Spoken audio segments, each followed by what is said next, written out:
नमस्कार. न्यूज 18 लोकमतमध्ये आपल्या सर्वांचं स्वागत. मी आत्ता आहे पुण्यातील अजितदादांच्या जिजाई बंगल्यासमोरून. दादा सध्या इथं आहेत. बैठकांचं जोर इथं सुरू आहे. सकाळपासून अनेक व्हिजिटर्स येत आहेत. आत्ताच माजी मंत्री आणि इंदापूरचे आमदार दत्ता भरणे इथं येऊन गेले. खरं तर आज दादांची बैठक जी होती ती बोट क्लबला तिकडे येरवडा साईडला होते, संगमवाडी ब्रिजच्या तिकडे. पण आत्ता रात्रीपासून दादा इथं आहेत.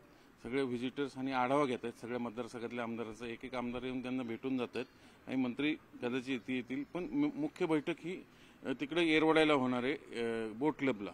खरं तर ही दादांची रुटीन बैठक असते, साप्ताहिक बैठक ज्याला म्हणतात. दर मंगळवारी ती मुंबईत होते.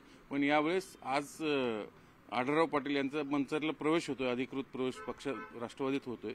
म्हणून दादांना आज तिकडे जावं लागतं. म्हणून आज जी मुंबईला होणारी बैठक आहे मंगळवारी, ती आज इथं पुण्यात होते. ही बैठक झाल्यानंतर अजितदादा तिकडे मंचरला जातील आढळराव पाटील यांचा प्रवेश करण्यासाठी.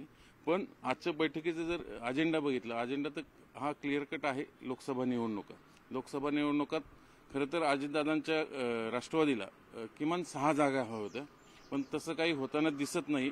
आज मी त्याला जर बघितली, अपडेट्स बघितली, तर फक्त अजितदादांना शिरूर, बारामती आणि रायगड हे 3च जागा मिळताना दिसत. म्हणून आणखीन जागा हव्या आहेत. नाशिकची आता मागणी केली नव्याने, भुजबळांनीच काल तशी मागणी केलेली आहे. खरं तर नाशिकच्या जागेवर एकटे राष्ट्रवादी नाही तर शिवसेना, जे विद्यमान खासदार गोडसे आहेत, हेमंत गोडसे, त्यांनी काल परवाच शिवसेनेत ठाण्यात एकनाथ शिंदेच्या बंगल्यावर जाऊन शक्ती प्रदर्शन केलं. दुसरीकडे भाजपचे देवयानी फरांदे हे म्हणतात आमची नाशिकची ताकद जास्त आहे, आम्हाला जागा. थोडक्यात सगळं वाद जो सध्या सुरू आहे महायुतीत, तो नाशिकच्या जागेवरनं आहे. त्यामुळे नाशिकची जागा नेमकी कोणाला मिळणार यावरनं आता सगळे खल सुरू आहे. अजितदादा गटानेही ती मागितलेली आहे. त्यामुळे नाशिकच्या जागेचं जे काय होईल ते होईलच. पण सध्या सर्वाधिक कळीचा मुद्दा आहे तो बारामतीत कोण लढणार.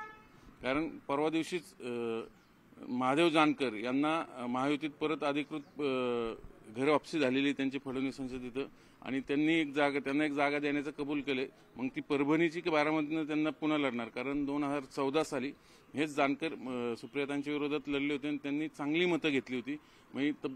जर असंही बोललं तर त्या काळात जर ते कमळावर लढले असते, त्या काळात ते लढले कब्बशीवर, जर कमळावर लढले असते तर कदाचित निकाल वेगळा लागला असता. मग ती प्रतीक्षा, तो भाजपला पुन्हा एकदा प्रयोग करायचा का, अशी चर्चा सुरू झाली त्यांच्या पुन्हा घर वापसीच्या निमित्ताने.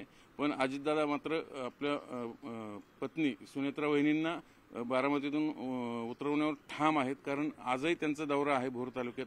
सातत्याने गेली 10-15 दिवस झाले सुनेत्रा वहिनी अख्ख्या बारामती तालुका नाही तर अख्ख्या बारामती मतदारसंघात, लोकसभा मतदारसंघात गाव भेटींचे दौरे करतात, लोकांना भेटतात. संबंधित त्या भागातले जे प्रभावशाली नेते आहेत, म्हणजे तिकडे आनंद थोपटे असतील, इकडे राहुल कुल असतील. राहुल कुल तर तशा अर्थाने त्यांचे जावईच मानले जातात. कारण त्यांचं लग्नच मुळात सुनेत्रा वहिनींनी जमवून दिलेलं आहे, त्यांची भाचीच त्यांना दिलेली आहे. त्यामुळे दौंडमधनं तसं त्यांना फार अडचण वाटत नाही. पण त्यांना बारामतीतच खरी अडचण आहे अजितदादांना. आत्तापर्यंत जे सर्वे हाती आलेले आहेत त्या सर्वेमधनं कुठंतरी असं सांगितलं जातं की सिंपथी जी आहे ती शरद पवारांना चांगली आहे. आणि शेवटी मतदान कोणाला करायचं, बारामतीकरांना कौल घ्यायचं यावेळेस, लेकीला की सुनेला. त्यामुळं तो तिथं जे सर्वात जास्त जे आघाडी घेतील ते सीट आरामशीर येणार. पण सध्या तिथले जे सर्वे सांगतात सहानुभूतीची लाट निर्माण झाली. कारण अख्खं पवार कुटुंब एकीकडं आणि अजितदादा एकीकडं अशी परिस्थिती आहे. त्यामुळं तिथं काय करायचं, म्हणजे तिथून काही पुन्हा वेगळा बॅकआउटचा निर्णय होतोय का ते आजच्या बैठकीत कदाचित ठरू शकतं. पण सूत्रांची माहिती आहे की मोना अधिकृतपणेच तसं अजित पवार गटाने सांगितलं की नाही, आता माघार नाही, आता काही झालं तरी लढायचंच. त्यामुळं बारामतीच्या सीट्सवर पुढं कसं, आत्ता जी बारामती सीट मायनसमध्ये दाखवते ती प्लसमध्ये कशी आणायची. कारण अजून 1.5 महिना अवकाश आहे मतदानाला. 7 मेला बारामतीचं मतदान आहे. त्याच्या आधी काय राजकीय रणनीती आखायची, कसं जे सध्या मायनसमध्ये सीट दिसते ती प्लसमध्ये कशी आणायची, त्यासाठीची सगळी जुळवाजुळव अजितदादांकडनं सुरू. या जिजाई बंगल्यावर बैठक होतात, कार्यकर्त्यांना पदाधिकाऱ्यांना बोलून घेतलं जातं. ही सगळी तयारी आज होती. आणि आज जे सर्व पक्ष त्यांचे सर्व आमदारांची बैठक होती, त्या सगळ्या आमदारांकडून आढावा घेतला जाईल. कारण महायुतीच्या सर्व आमदारांना टार्गेट दिलेलं आहे, आपापल्या मतदारसंघात कुठेही पिछडीवर राहता कामा नये. जर पिछडीवर राहिले लोकसभेला, कारण मोदींची निवडणूक आहे, तर तुम्हाला कदाचित तुमचं तिकीटही कापलं जाऊ शकतं. असे स्पष्ट इशारा, धमकीवजा इशारा या सगळ्या आमदारांना दिला जातोय.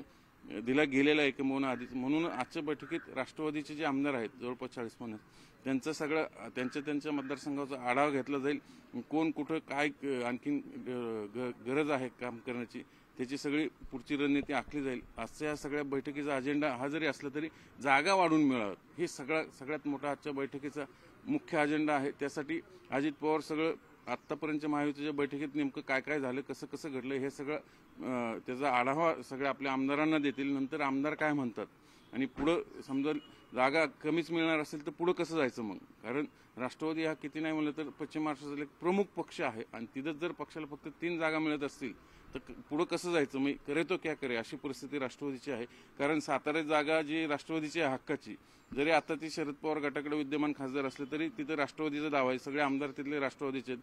पण आपल्याला माहिती आहे उदयनराजे भोसले हे दिल्लीत तळ ठोकून होते आणि आता त्यांचे पोस्टर व्हायला होतं की आता आम्ही कमळावरच लढणार आणि 27 तारखेला त्यांचं जंगी तिथं स्वागताची तयारी सुरू आहे साताऱ्यात. मग याचा अर्थ साताऱ्याची जागा उदयनराजेंना सुटली की काय. खरं तर राजदादांनी त्यांना प्रस्ताव दिला होता तुम्ही कमळाऐवजी राष्ट्रवादी चिन्हावर लढा, आम्ही तुम्हाला द्यायला तयार आहे. पण उदयनराजे ठाम होते की मी कमळावरच लढणार.